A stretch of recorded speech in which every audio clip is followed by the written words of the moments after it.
വിജയലക്ഷ്മി കൊലക്കേസിൽ പ്രതി ജയചന്ദ്രനെ 14 ദിവസത്തേക്ക് റിമാൻഡ് ചെയ്തു. ഇയാളെ കൊല്ലം ജില്ലാ ജയിലിലേക്ക് മാറ്റി. കരുനാഗപ്പള്ളി പോലീസ് അമ്പലപ്പുഴയിലെത്തിയാണ് പ്രതിയെ അറസ്റ്റ് ചെയ്തത്. കൊലപാതകം നടന്നത് അമ്പലപ്പുഴയിൽ ആയതിനാൽ നിയമ നടപടികൾക്ക് ശേഷം കേസ് അമ്പലപ്പുഴ പോലീസിന് കൈമാറും. സ്നേഹം പകയായി മാറിയതാണ് വിജയലക്ഷ്മിയുടെ ജീവനെടുക്കാൻ ജയചന്ദ്രനെ പ്രേരിപ്പിച്ചത്. കഴിഞ്ഞ 2.5 വർഷമായി ഇരുവരും അടുപ്പത്തിലായിരുന്നു. എന്നാൽ വിജയലക്ഷ്മിക്ക് മറ്റൊരാളുമായും ബന്ധമുണ്ടെന്ന് ജയചന്ദ്രൻ കണ്ടെത്തി.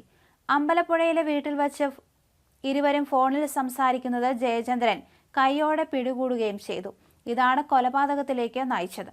കൊല നടത്തി 10 ദിവസത്തോളം സാധാരണ ജീവിതം നയിക്കുകയായിരുന്നു ഇയാൾ. എന്നാൽ പ്രതിയുടെ പ്രതിരോധം ഘട്ടം ഘട്ടമായി പോലീസ് പൊളിക്കുകയായിരുന്നു. നവംബർ 6-ാം തീയതി വിജയലക്ഷ്മിയെ കാണാതായി. യുവതിയെ അമ്പലപ്പുഴയിൽ വീട്ടിലേക്ക് വിളിച്ചു വരുത്തിയ ശേഷം പ്രതി കൊലപ്പെടുത്തുകയായിരുന്നു.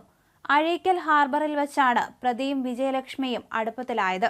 എന്നാൽ സുധീഷ് എന്നൊരാളുമായും വിജയലക്ഷ്മി ബന്ധം പുലർത്തിയിരുന്നു. ഒരിക്കൽ വിജയലക്ഷ്മിയെ കാണാൻ പോയ ജയചന്ദ്രനെ കരുനാഗപ്പള്ളിയിൽ നാട്ടുകാർ തടഞ്ഞുവെക്കുകയും ഭാര്യയെയും മകനെയും അറിയിക്കുകയും ചെയ്തു.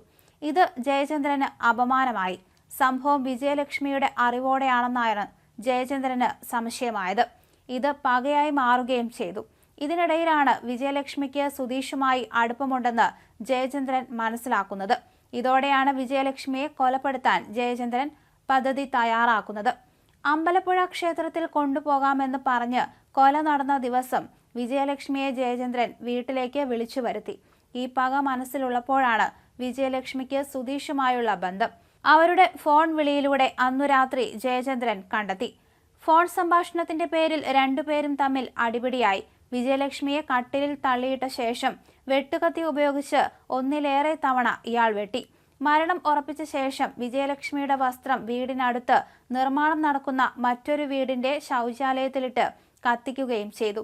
വീട് പണിയുന്നതിന് തലേന്നു കല്ലിട്ട സമീപത്തെ പുരയിടത്തിൽ മൃതദേഹം കയറിൽ കെട്ടിവലിച്ചു കൊണ്ടുപോയി കുഴിച്ചിട്ടത് അതിനുശേഷമാണ്. 1 മീറ്റർ ആഴത്തിൽ കുഴിയെടുത്താണ് മൂടിയത്. ആ സ്ഥലത്തെ മണ്ണ് 2 ദിവസത്തിന് ശേഷം വിണ്ടുകീറിയതു കണ്ട ജയചന്ദ്രൻ മറ്റൊരു വീട് പണിയുന്നിടത്ത് നിന്ന് കോൺക്രീറ്റ് മിശ്രിതം കൊണ്ടുവന്ന് അവിടെ വിതറി. അതിനിടയിലാണ് ബന്ധുക്കൾ വിജയലക്ഷ്മിയെ അന്വേഷിക്കുന്നത്. ശ്രദ്ധയിൽപ്പെട്ടതും മുൻപ് കണ്ട സിനിമയിലെ രംഗം അനുകരിച്ച് വിജയലക്ഷ്മിയുടെ ഫോൺ എറണാകുളത്ത് പോയി കണ്ണൂരിലേക്കുള്ള ബസ്സിൽ ഉപേക്ഷിച്ചു. വിജയലക്ഷ്മിയുടെ മൃതദേഹം ഒഡീഷയിലുള്ള സഹോദരൻ എത്തിയ ശേഷം കൊല്ലം കുലശേഖരപുരത്തെ വീട്ടിൽ സംസ്കരിക്കും. വിജയലക്ഷ്മി താമസിക്കുന്ന വീടിന് സമീപത്തുള്ളവരാണ് യുവതിയെ കാണാനില്ലെന്ന് ബന്ധുക്കളെ അറിയിച്ചത്. തുടർന്നാണ് ബന്ധുക്കൾ പരാതി നൽകിയത്.